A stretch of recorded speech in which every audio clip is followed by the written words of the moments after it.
Welcome back to the Deep Dive. We're here again, sorting through heaps of information to pull out those really sharp insights, those aha moments, just for you. Today, we're jumping into the world of sports and games. But not just the scores or the highlights. No, not at all. We're digging deeper, looking at how the unique language of these activities tells us so much more about strategy, culture, even psychology. Exactly. From, intense mental battles to the roar of a crowd, every game has its own words, its own lexicon. That kind of unlocks what it's really about. And our source material today is pretty interesting. We're using a stack of Hush English podcast episodes. That's right. They're usually for language learning, but they give this incredibly clear, distilled look at chess, basketball, table tennis, and cricket. So our mission for you listening is to explore that language, the core ideas, and maybe some surprising things each game offers. Think of it as a shortcut, maybe. Yeah. To get genuinely clued in, not just on rules, but the spirit behind these huge global pastimes. Okay, so let's unpack this, starting with a game, or maybe a sport, that's challenged minds for centuries. Chess. Ah, yes. The game of kings. Or maybe the king of games. Ah, yeah. And the first big question our sources tackle is just that. Is chess a game or a sport? One of the hosts in the source material, Ava, she makes a strong case. Says it's definitely a sport. And you can see why, right? Absolutely.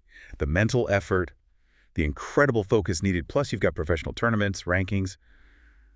It does make you think. What's really fascinating is how chess, it seems like a quiet, still activity, but it demands so much mental stamina. And not just pushing pieces around. No way. It's foresight, it's planning sequences, reacting under pressure, that kind of sustained concentration. It can be as draining as physical exercise. It really does blur the lines, doesn't it? Between mental and physical effort. Makes a strong case for being a sport. For sure. But even with all its benefits, it's not always the easiest thing to get into, especially for kids today. Our sources have this dialogue, a father trying to teach his son, Leo.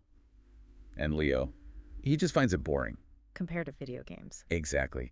And I have to admit, I kind of relate to Leo. My first go at chess felt, well, less strategic battle, more just moving stuff randomly until, boom, checkmate in 3 moves.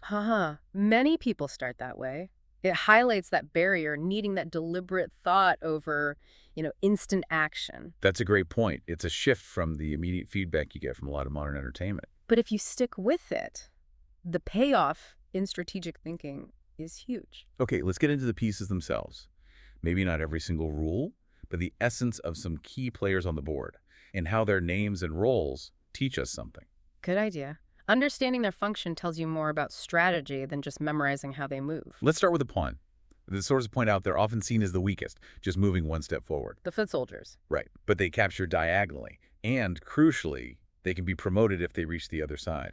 Become a queen, even. Which is a huge deal. It makes chess this amazing metaphor, doesn't it? Yeah. The smallest piece potentially becoming the most powerful. Yeah. All about strategy and maybe sacrifice. And that idea spills into everyday language, too. The sources mention this, calling someone a pawn, meaning they're being used, manipulated. Like, he was just a pawn in their bigger scheme.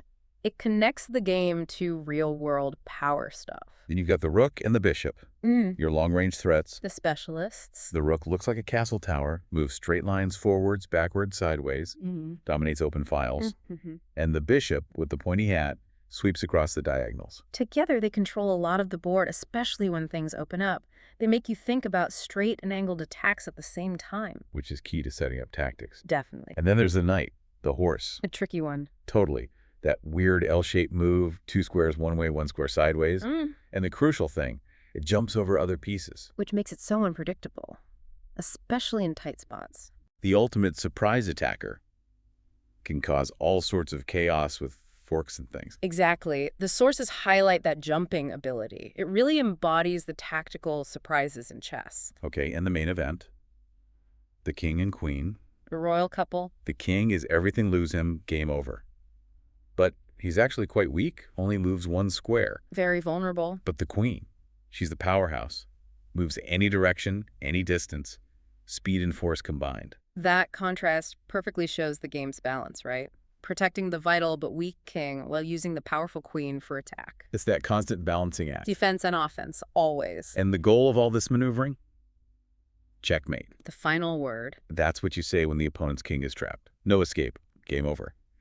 The sources gave a good example. He surprised me with checkmate in only 10 moves. Oof. That's quick.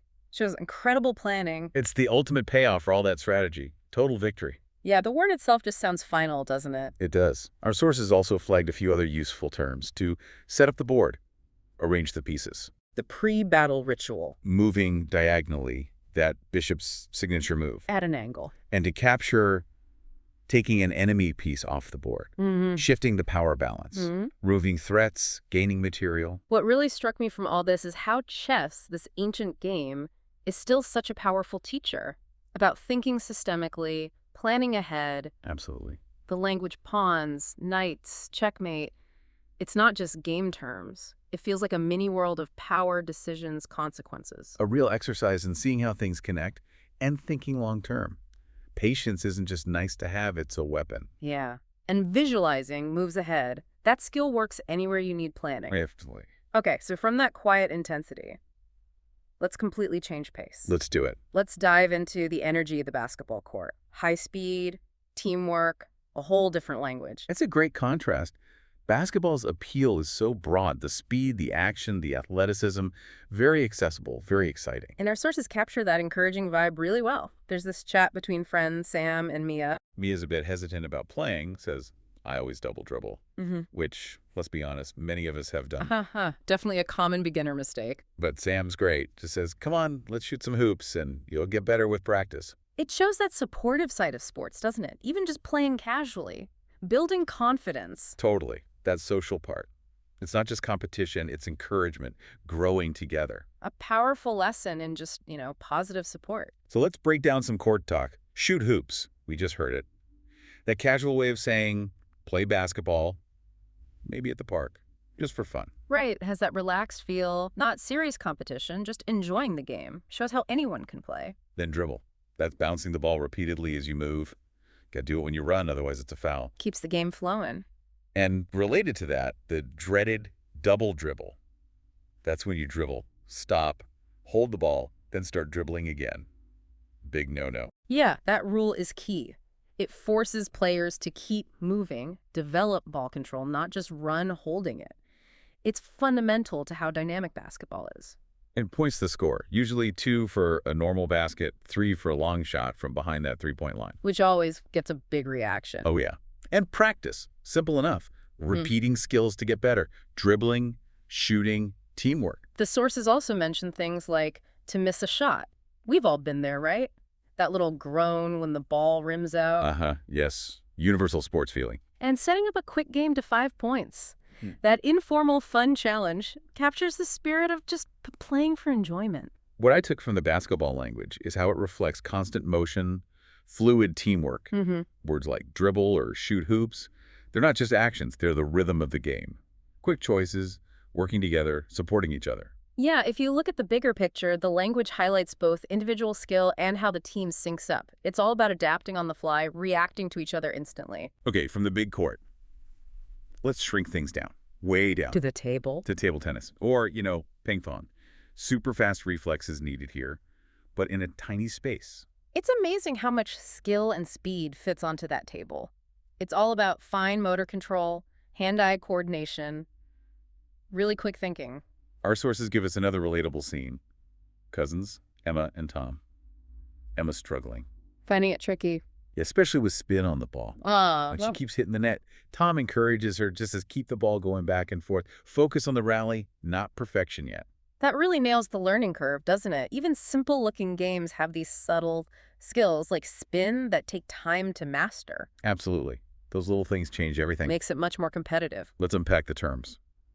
The serve is the first shot, starting the point. A good serve can put your opponent under pressure immediately. Yeah, the example was, he served the ball too fast for me to react. Shows how key that opening shot is. Then spin. What Emma found tricky, rotating the ball so it curves or bounces weirdly. Makes it incredibly hard to return properly. It's a real art. The sources mention a spin serve being very tricky. You have to read the rotation, adjust instantly. It's physics in action, basically. The net is just that little barrier in the middle. Simple enough. And a rally is when you hit the ball back and forth. Yeah. A long rally, is amazing to watch. Shows incredible control and stamina. Yeah, the sources mention a 20-shot rally. That takes serious concentration and skill from both players. Your opponent is just the person you're playing against. Standard term. But hitting the net, our sources pointed out, it has a wider meaning too. Yeah, idiomatically. You can say something hit the net if it failed, like, my great idea hit the net with the boss. Missed the mark. That's neat. And keeping the ball going in ping pong, it's a nice parallel to keeping the conversation going, that back and forth exchange. What stands out for me with table tennis is how it demands intense focus and precision in such a small space. Totally. The language of spin and rally, it's all about reacting in tiny fractions of a second, adapting constantly. It teaches quick thinking for sure. It really shows that mastery isn't always about power. Mental agility, fine control. That's key here, a unique kind of challenge. Okay, final stop on our tour. We're heading to a sport that, well, it can seem baffling if you're new to it. Ah, yes, this one's a big one. But it's adored by billions, huge in South Asia, England, Australia. Cricket? Its vocabulary is famously complex, but it's steeped in tradition and culture. Games can last hours, even days. Creates a whole narrative. Exactly. Our sources helpfully simplify the basics. There's a chat between Arjun and Nina. Arjun explains. One team bats, the other bowls. Got it. Offense and defense, essentially. The batter hits the ball, tries to score runs by running between the wickets. Meanwhile, fielders try to catch the ball or stop runs. Hey, that makes sense. Get the core roles clear. That's the key to starting to understand it. It makes a potentially confusing game feel much more manageable. Yeah, it's a game with distinct phases, specialized jobs, all building towards the team result. So let's look at those terms.